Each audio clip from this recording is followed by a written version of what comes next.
Assalamualaikum and good day everyone. Welcome back to the Introductions to Pharmacoeconomics. Today is the second part of our Introductions to Pharmacoeconomics, where I will discuss the basic concept of pharmacoeconomics. We will define what is pharmacoeconomics. We will also explain and discuss the basic concept of economics, which is the scarcity, production possibility frontiers, and also opportunity cost. We will begin with what is pharmacoeconomics. Pharmacoeconomics is part of the larger disciplines of economics. Economics is the study of how people and society end up choosing with or without the use of money to employ scarce productive resources that would have alternative uses and produce various commodities and distribute them for consumptions now or in the future among various people and groups in society.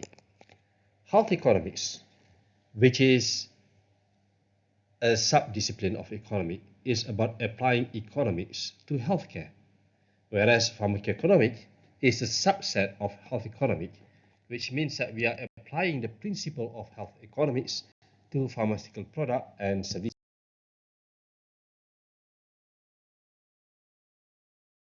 Scarcity is the chief source economic problems faced by all societies. All economies are characterized by finite resource and infinite demands. Against this background, we are forced to make choices. The role of the economists is to inform these choices.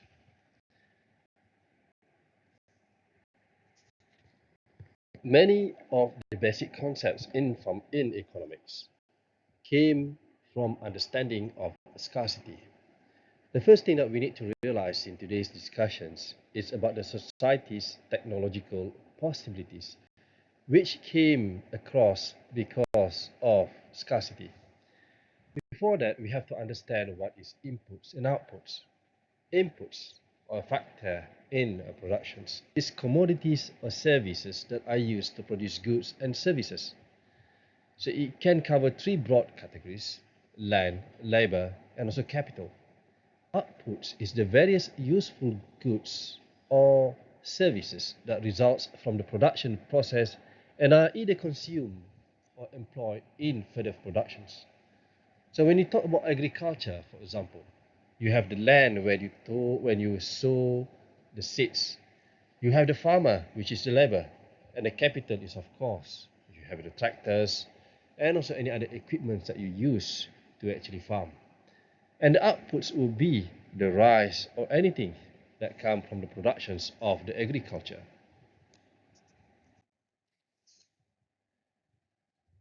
The first concept that we will talk about will be the production possibility frontier. So imagine that every countries in the world, regardless of how rich they are, would have limited amounts of goods to produce because of their resource and technology limits. Of course, richer country would have more resources compared to poorer countries. But eventually, every country would have their own limits. The need to choose among limited opportunities is dramatized during wartime. Consider an economy which produces only two economic goods, which is guns and rice. So there are many alternative production possibilities for a countries if they only have a choice of either producing rice or guns. So the first possibility, it's possible that they are not producing any rice, but every resources in the countries will be concentrated on just producing guns. At the other extremes is the possibility of F, where we will only have all our resources to focus on producing rice and none of them would be manufacturing the guns. Scarce input and technology imply that the productions of guns and rice are limited. As we go from point A to F, we are transferring labor, machines and lands from the gun industry to rice and can thereby increase the rice productions.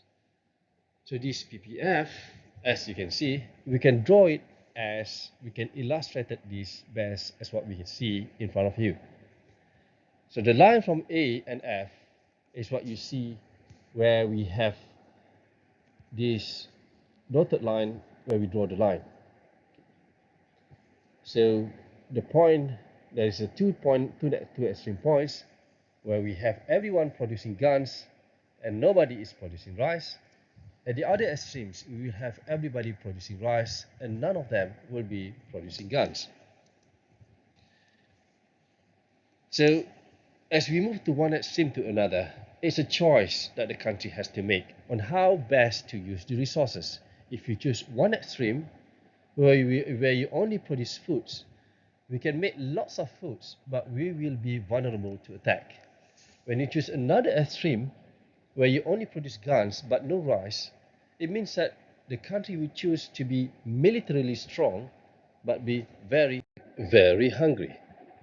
Production possibility frontier shows the maximum amount of productions that can be obtained by an economy given its technological knowledge and quantity of inputs available, meaning that for any countries where you have the limited labor, land and capital, the amount would be maximally used to produce any choice of economic goods along the frontiers lines. Below the frontiers lines, it means that the countries is not using their resource efficiently, meaning that there might be some land, there might be labor, or there might be capital, which is not being used to do anything or to produce anything yet, meaning that the countries is not using their resources efficiently. Beyond the frontiers, you have the regions of unattainable, meaning that the countries will not be able to achieve the targeted amount, the targeted output, because they do not have enough resources or input to produce the amount beyond the region, which is why we call it as unattainable. The production possibility frontiers is a very useful tool for economists to see how much resources that we have used optimize for the growth of the nations or to maximize our productions. For example, in this case here, we will see how we can apply PPF to understand how the resources and input in a country change when a country or a nation grow from poor countries to rich countries. Before development, the nation is poor and must devote most of its resources to food and enjoy few comforts, and that is at point A. So as the growth of input and technological change happens, the frontier will shift out of the PPF.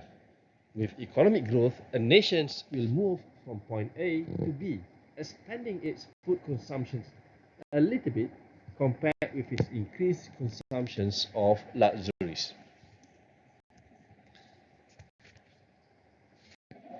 Another important concept in economy is opportunity cost, which is a concept that highlights the problems of scarcity. Each and every resources exhibit an opportunity cost, which is the cost associated with devoting any resources to one activity over another. Or in another word, it is the value of the most preferred options foregone. Let's just take some examples here. Let's say that you have only $20, 20 ringgit. You have scarcity of money. You don't have more than 20 ringgits. So now then you have a choice of either to use that 20 ringgits to buy a basketball, or you use that 20 ringgits to buy a ticket to the concerts. So if you choose to spend that 20 ringgits to buy a basketball, meaning that you forgone the benefit of enjoying the concert. Same thing as well, if you buy the tickets and you use that 20 ringgits to buy the tickets, meaning that you will forgone the benefit of playing basketball.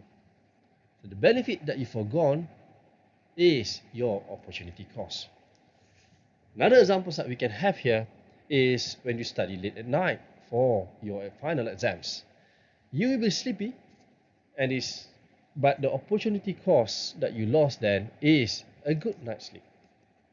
Same thing as well in this third case study here, where the man is telling the dog that I hope you appreciate that each walk costs $175 of my billable time, and that is the opportunity cost to the man. So these opportunity costs, as you see in all these three cases, are all because of the scarcity. Scarcity will force you to choose what is the best way for you to choose your limited resources, either of buying a basketball or concert tickets or sleeping late at night or walking the dog. All of those are opportunity costs forgone.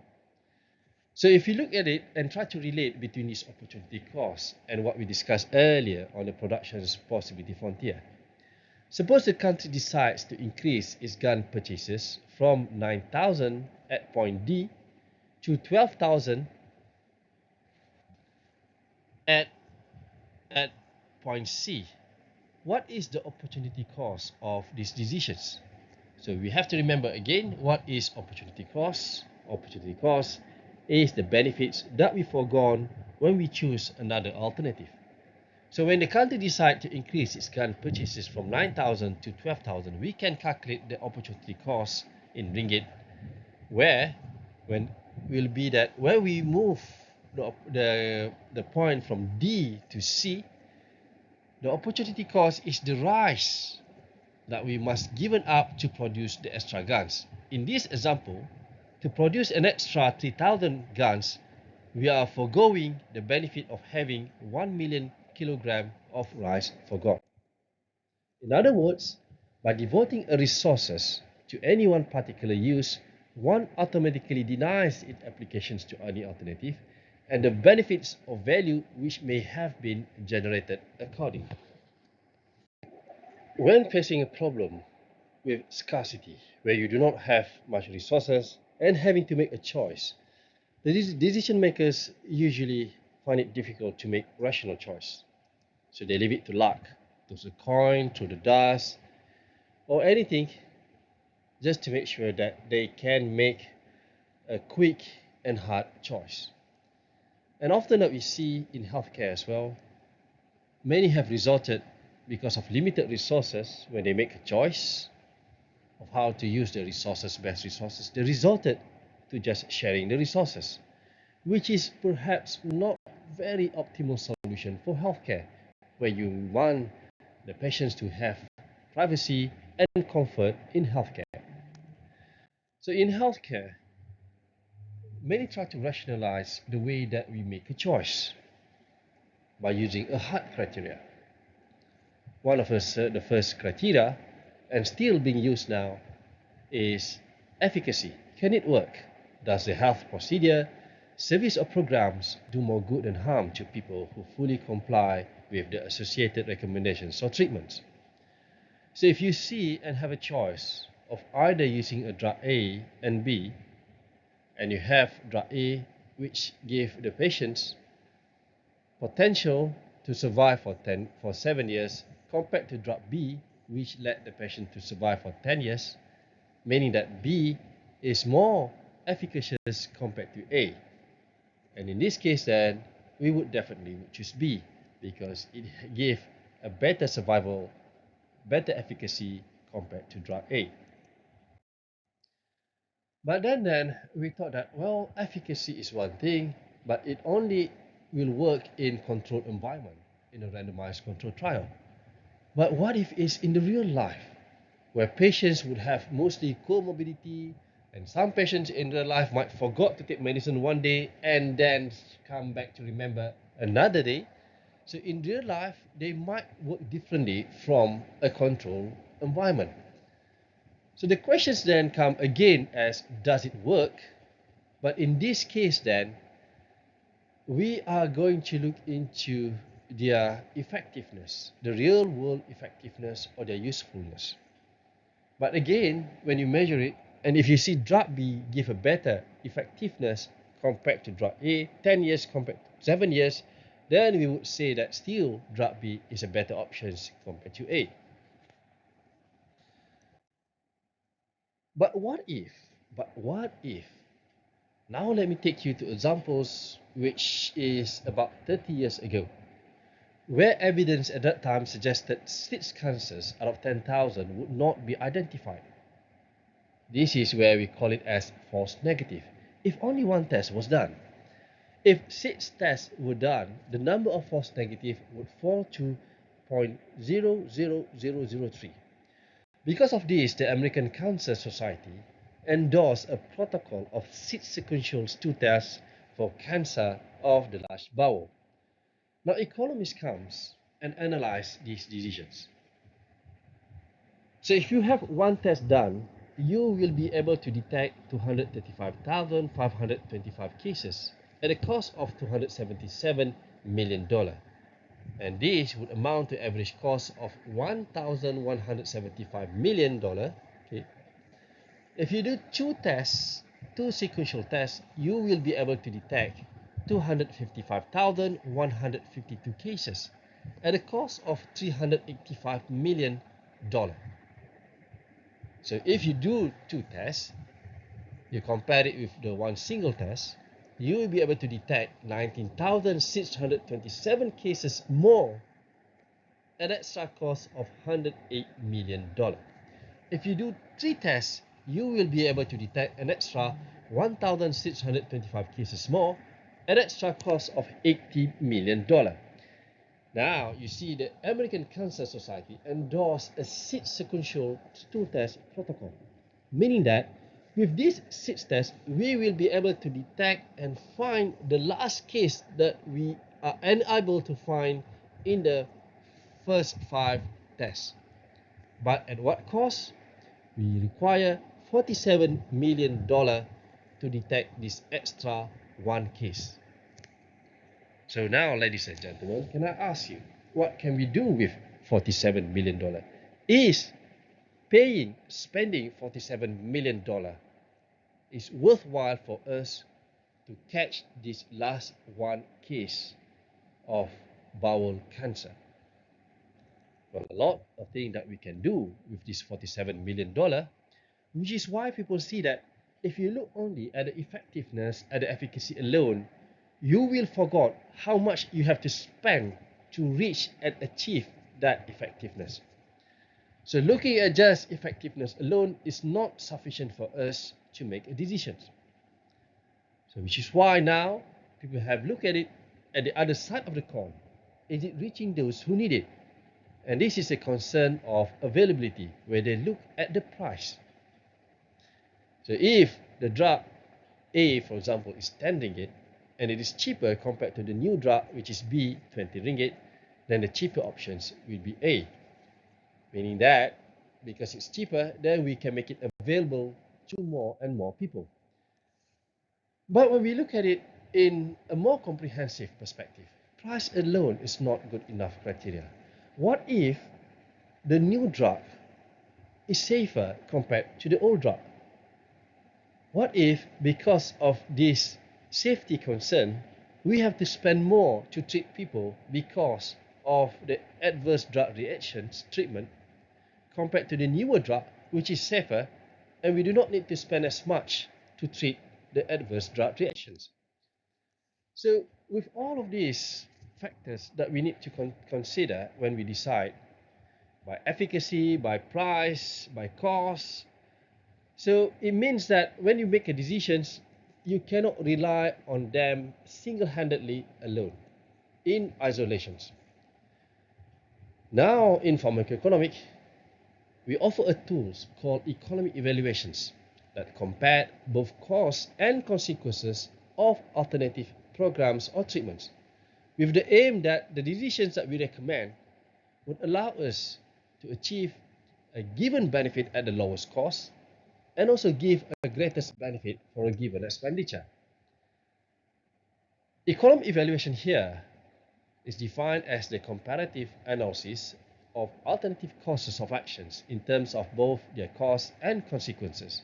The basic tasks in economic evaluations are to identify, measure, value, and compare the costs and consequences of the alternative being considered. And these four tasks are the basic characteristics of what constitutes a full economic evaluation. Now, a full economic evaluation, they have to consider both costs and consequences. And that will give us to the three types of full economic evaluations, which is cost effectiveness analysis, cost utility analysis, and cost benefit analysis. If a study just look into the cost, for example, the cost of treating patients with heart failure, so meaning that they only consider a cost descriptions. It's just a cost description study. But if they consider what are the costs and outcome of treating patients with heart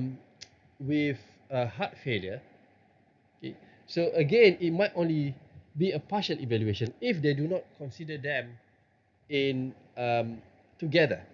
So it can be a cost outcome descriptions if they just consider the cost and outcome separately, but it will only be full economic evaluation if the cost and consequences is combined in an analysis, like an CEA, cost effectiveness analysis, cost utility analysis, or a cost benefit analysis. The same way as well if the study just consider quality of life, the survival only, so it means that they only are a study of either outcome descriptions or efficacy evaluations. But since they are not considering the cost, they are not qualified as economic evaluations. There are three types of economic evaluations. When the benefits are considered in monetary terms, we call it as cost-benefit analysis. When we consider them in natural terms, for example, like the cost per increase in blood pressure. So increase in blood pressure is a natural unit of outcome.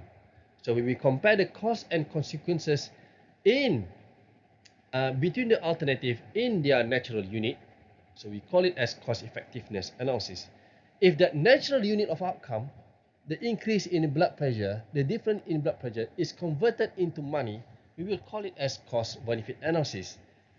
If the unit of effectiveness is converted or considered as quality of life and their survival, we are meaning that we are doing a cost utility analysis.